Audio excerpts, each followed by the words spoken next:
ভালোবাসা কখনো সময়ের কাছে হার মানে, আবার সময়ই তাকে ফিরিয়ে আনে।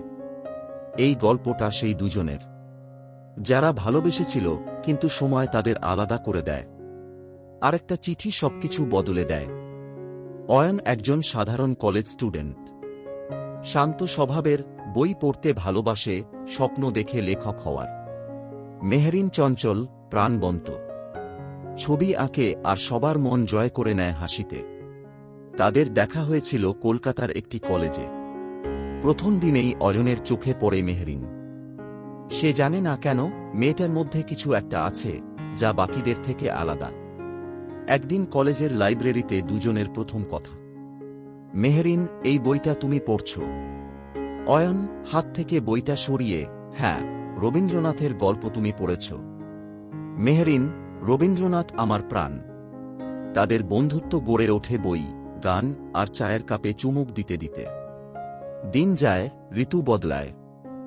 একদিন কলেজ ফেস্টের সন্ধ্যায় অয়ন মেহরিনকে বলে, অয়ন ধীর কণ্ঠে, তোমাকে আমি শুধুই বন্ধু মনে করতে পারছি না আর। মেহরিন চুপ করে থাকে কিছুক্ষণ, তারপর মুচকি হাসি। ভেবেছিলাম তুমি কবে বলবে। 1 বছর কেটে গেছে।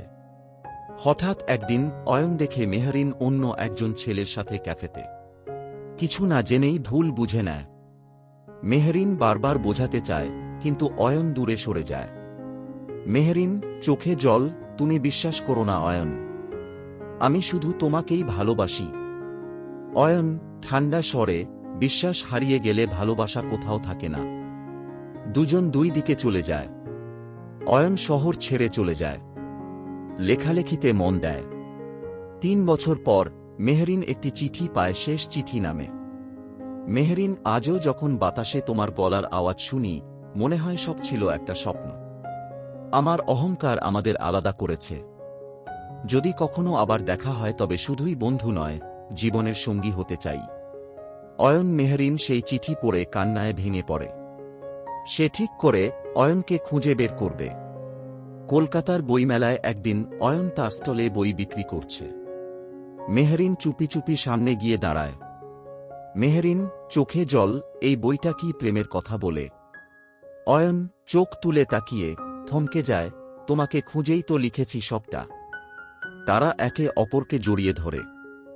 চোখের জল আর চিঠির কালি মিলে এক হয়। ভালোবাসা হারিয়ে যায় না, হারিয়ে যেতে দেওয়া হয়। যদি সে সত্যি হয়, সে ফিরবেই হয়তো এক চিঠিতে, কিংবা এক বইমেলায়।